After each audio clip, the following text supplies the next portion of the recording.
आप सभी बधिर लोगों ने अक्सर देखा होगा, बचपन से अभी तक हम सभी बधिर लोग और बधिर लोगों के साथ रहते आए हैं। हमारे परिवार में और भी बधिर लोग रहे हैं। हमने अपनी शादी भी बधिर लोगों से की है और बधिर लोगों के परिवारों में ऐसे बोलने सुनने वाले लोग भी हैं जो सभी एक चीज़ बहुत पसंद करते हैं। वो क्या है? वो है गाना बजाना, गाना सुनना, नाचना। ये सभी प्रकार की चीज़ें बोलने सुनने वाले लोगों को बहुत अच्छी लगती है। जब यह लोग गाना सुनते हैं, उन्हें गाना सुन के एक शांति का अनुभव होता है। मैं हमेशा से उन्हें देखता आया हूँ, जब भी वह गाना सुनते हैं उन्हें शांति मिलती है। लेकिन बधिर लोगों का क्या? वो हमेशा परेशानी से जूझते रहते हैं। लेकिन हम हार्ड ऑफ हेयरिंग की बात करें, जो लोग कम सुन पाते हैं वो भी गाना सुन के उसका पूर्ण मज़ा ले पाते हैं। लेकिन अगर मैं अमेरिका की बात करूं, वहाँ पे बिल्कुल ही अलग अनुभव होता है। अगर हम यूके की बात करें, ऑस्ट्रेलिया की बात करें, बाहर के देशों में हमने देखा है कि वहाँ पे जो भी गायक होते हैं उनके साथ दुभाषिया भी दिया जाता है, जिससे बधिर लोग उसका पूरा मज़ा उठा पाते हैं। लाइव इंटरप्रेटर होने की वजह से वहाँ पे लोग उसका पूर्ण अनुभव लेते हैं। मैंने हमेशा से सोचा कि मैं सरकार से सुगम्यता के लिए बात करूंगा और पूछूंगा, लेकिन वह सभी कुछ मेरे लिए चकाचौंध रह गया। उसके बिना भी चीज़ें हो सकती हैं। यह मेरे लिए बहुत ही ज़्यादा प्रभावपूर्ण रहा। जैसे कि आप लोग जानते हैं, कोल्डप्ले जो कि बहुत ही ज़्यादा प्रसिद्ध एक बैंड है, जिसका मुझे भी विश्वास नहीं हुआ था जब मैंने इंस्टाग्राम में देखा कि यह बैंड कोल्डप्ले, जिन्होंने मुंबई में अपना कॉन्सर्ट किया, वहाँ पे लाखों में लोग आए और उन्होंने वहाँ पे उस कॉन्सर्ट का मज़ा लिया, जिसमें आतिशबाजी हुई, जो कि एक क्रिकेट स्टेडियम में हुआ था। मैंने वीडियो को देखा, समझा कि ठीक है, एक कॉन्सर्ट हो रहा है। लेकिन जैसे ही मैंने उसमें दुभाषिया को देखा और बधिर लोगों को देखा जो सब पैक्स पहनकर उसका मज़ा उठा रहे थे, यह मेरे लिए आश्चर्यजनक था। सब पैक्स जो बधिर लोगों को और मदद कर रहे थे गाने को महसूस करने में। उसका कंपन जिससे बधिर लोगों को महसूस हो रहा था, एलईडी लाइट्स जो सभी इतनी विजुअल और इतनी सुंदर थी बधिर लोगों के लिए, जिसका मैंने सोचा कि मुझे भी इसमें भाग लेना है। और हमारे लिए एक अच्छी अपॉर्चुनिटी क्या थी कि वह अहमदाबाद में होने जा रहा था, नरेंद्र मोदी स्टेडियम में। मुझे लगा कि मुंबई में तो सुगम्यता प्रदान की गई है, हो सकता है अहमदाबाद में भी सुगम्यता प्रदान की जाए। उसमें हम कुछ चुनिंदा बधिर लोग उस कॉन्सर्ट में गए और मेरी ये आंखों देखी जो कॉन्सर्ट था, मैं उसके बारे में बता रहा हूँ। एलईडी लाइट्स, कई प्रकार की जो लाइट थी, अलग अलग लाइटें जल रही थी, आतिशबाजी हो रही थी, और वो सभी को देखते हुए गाना जो महसूस कर पा रहे थे हम, दुभाषिए थे। जो हमारे सिंगर है क्रिस मार्टिन, जो गायक है, वो बहुत ही ज़्यादा प्रसिद्ध गायक है। उनकी ध्वनि इतनी प्रसिद्ध है, इतनी मधुर है कि हम उसके देख के चकाचौंध रह गए। उनके गाने जो प्यार से संबंधित थे, दिल टूटने से संबंधित थे, और साथ ही हमें दुभाषिया के साथ सब पैक्स भी मिले।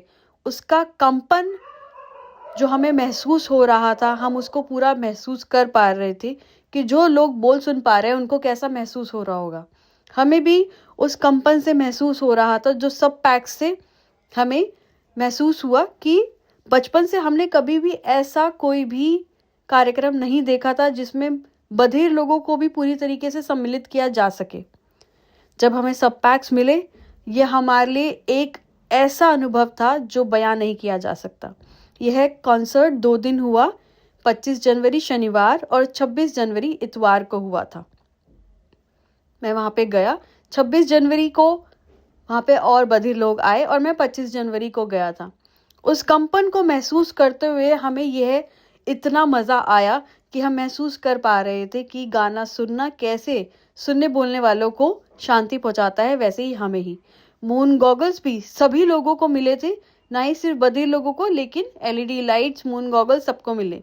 लेकिन बधिर लोगों के लिए कुछ खास इंतज़ाम किए गए थे जिसमें सब पैक्स मिले थे। मैं ये सुगम्यता प्रदान करने के लिए कोल्डप्ले और क्रिस मार्टिन का बहुत धन्यवाद करना चाहूँगा। लेकिन यह प्रभाव हुआ कैसे? कैसे क्रिस मार्टिन ने सोचा कि हमें ये सब पैक्स दे?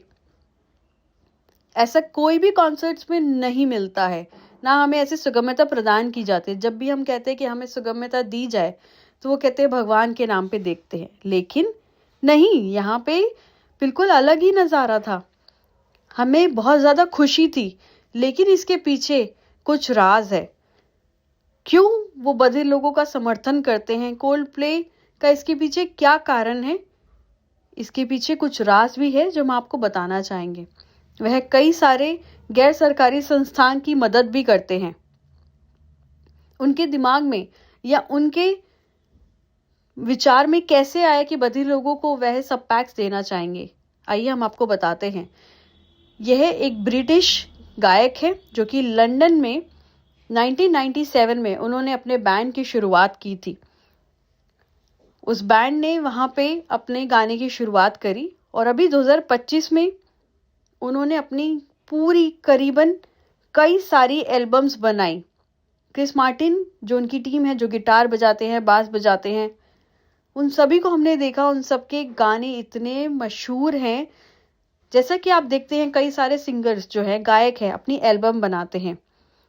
2021 मई तक जो हमारे ब्रिटिश गायक हैं क्रिस मार्टिन, उन्होंने करीबन 100 मिलियन एल्बम्स पूरे देश विदेश में बेची हैं।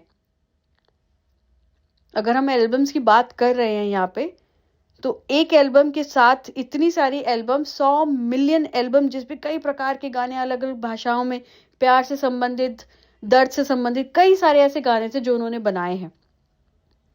यह देख के हमारे लिए सुनना भी बहुत ज़्यादा आश्चर्यजनक बात है। मुंबई, अहमदाबाद, यहाँ पे उन्होंने कोई नए गाने नहीं गाए। उन्होंने वही सारे पुराने गाने गाए जो लोग बहुत पहले से सुनते आ रहे हैं और उनके बहुत ज़्यादा उनके फ़ैन हैं, उनको हमेशा से सुनते हैं। हमने देखा दुभाषीय, सब पैक, ये सभी चीज़ें थी और हमने और देखा लोगों को, वह रो रहे थे, गा रहे थे। लेकिन मैंने सोचा कि क्या हमें भी रोना आएगा इन सबको महसूस करते हुए? लेकिन मुझे ये समझ आया कि बचपन से हमने ये चीज़ कोई अनुभव नहीं की थी। ये एक पहला कदम था, लेकिन तब भी ये हमारे लिए उतना ही आश्चर्यजनक था जितना हमने कभी महसूस भी नहीं किया था। सभी लोग उनके गानों की बहुत प्रशंसा करते हैं, कहते हैं इनके गाने बहुत अच्छे हैं। और जो भी उनका टिकट बिकता है वो उसको लेके अपने पास नहीं रखते हैं। उसमें से सदैव 10% जो है वो डोनेट कर देते हैं, उसको दान करते हैं। ये कोल्ड प्ले टीम का हमेशा से एक लक्ष्य रहा है, जितना भी वो कमाते हैं उसमें से 10% वो दान कर देते हैं। लेकिन आपको क्या लगता है क्रिस मार्टिन की उम्र क्या होगी? वह अभी 47 साल के हैं और वह एक ब्रिटिश गायक है।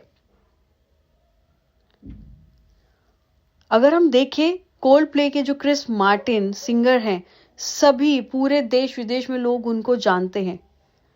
जब वो गाना गाते हैं तो उसमें उनको कितना फ़ायदा होता होगा, यह आप अंदाज़ा भी नहीं लगा सकते।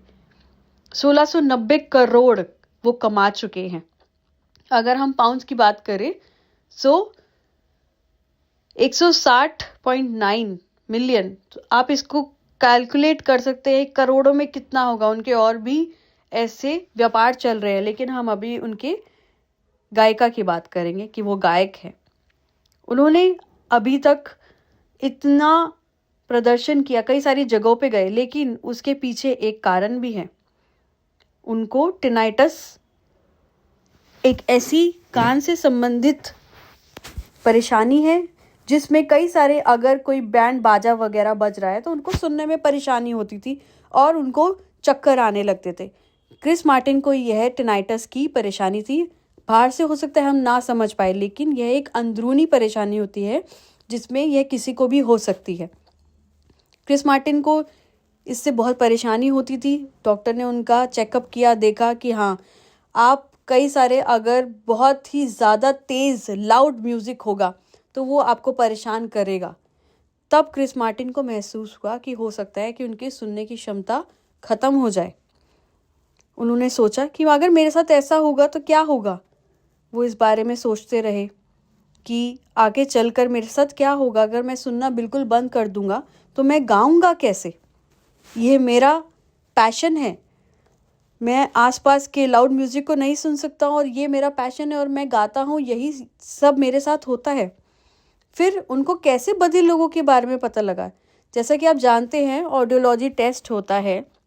कई सारे ऐसे सरकारी संस्थाएं हैं जहाँ पे जाते हैं, जैसे हमारे यहाँ पे AISH है, तो वहाँ पे royal national institute for def people था, जहाँ पे उनकी कान की जांच की गई और उसमें उन्होंने देखा कि वहाँ पे कई सारे बधिर लोग थे जो सांकेतिक भाषा का इस्तेमाल करके बात कर रहे थे।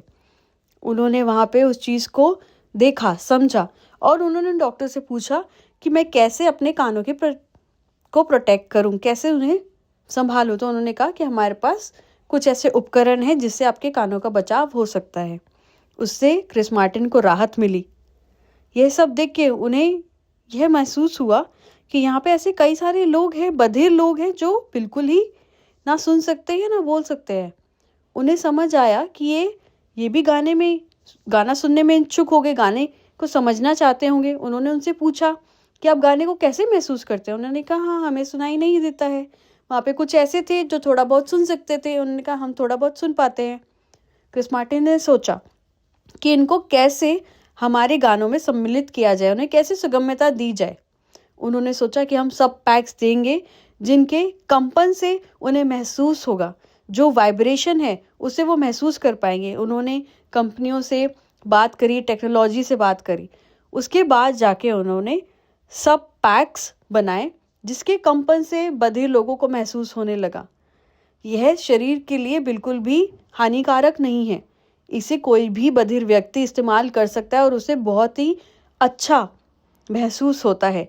क्रिस मार्टिन ने यह देखा कि यह बधिर लोगों के लिए बहुत ही अच्छा उपकरण है। उन्होंने ये टेक्नोलॉजी का इस्तेमाल करके सब पैक्स बनवाए और बधिर लोगों से जांच करवा के पूछा कि उन्हें कैसा महसूस हो रहा है, क्या उन्हें कंपन महसूस हो रहा है, क्या उन्हें ये अच्छा लग रहा है। ये सारी लाइटें, LED लाइट्स, आतिशबाजियाँ, मून गॉगल्स, ये सभी इतना विजुअल्स था कि देख के बधिर लोगों को इतना अच्छा महसूस हो रहा था कि वो बयां करना भी उनके लिए मुश्किल था। उनके लिए सभी प्रकार की सुगम्यता प्रदान की गई थी, चाहे वह दुभाषिया हो, सब पैक्स हो या फिर LED लाइट्स, मून गॉगल्स। ये सभी अनुभव सभी बधिर लोगों के लिए बहुत ही अच्छा रहा। क्रिस मार्टिन कोल्डप्ले टीम पहले भी भारत में आ चुकी है, लेकिन उन्होंने यहाँ पे भारत में बुक माई शो, जो कि आप जानते हैं एक संस्था है जो कई सारे प्रोग्राम कराने में उसमें भाग लेती है और उनका प्रोग्राम करवाती है। बुक माई शो ने उनसे बोला कि क्रिस मार्टिन कोल्डप्ले से कहा कि हम आपका प्रोग्राम कराएंगे। कोल्डप्ले ने कहा आपको सारी सुगम्यता का ध्यान रखना होगा। उन्होंने कई सारी ऐसी गैर संस्कारी संस्थानों से भी कनेक्ट किया जिसमें बधिर लोगों को बुलाया, मुंबई में बुलाया, अहमदाबाद में बुलाया। कई लाखों लोग वहाँ पे आए। जैसा कि आप देख सकते हैं, क्रिस मार्टिन सांकेतिक भाषा में गाना का रूपांतरण कर रहे हैं, बधिर लोग उसका मज़ा लेते हुए। चारों तरफ रोशनी ही रोशनी, LED लाइट्स, LED बैंड्स जिसमें रोशनी जल रही है, आतिशबाजियां हो रही हैं, दुभाषिया गाने का रूपांतरण करते हुए सांकेतिक भाषा में, भारतीय सांकेतिक भाषा में दुभाषिया रूपांतरण कर रहे हैं। चारों तरफ लाइटें जल रही हैं, बैलून उड़ रहे हैं, बधिर लोग गाना गा रहे हैं। कोल्डप्ले कॉन्सर्ट हो रहा है अहमदाबाद में। सभी लोग बहुत खुशी से इसका प्रोग्राम का मज़ा ले रहे हैं। आपने देखा कि कैसे सब लोग कितना खुश थे। मैं बहुत ज़्यादा धन्यवाद करना चाहूँगा बुक माई शो का, जिन्होंने सुगम्यता देने के लिए उसको एक्सेप्ट किया, उसको माना और बधिर लोगों को सुगम्यता प्रदान करी। कोल्डप्ले का भी मैं धन्यवाद करना चाहूँगा। मैं आशा करता हूँ आगे चल के भारत में और कंसर्ट सुगम्य होंगे।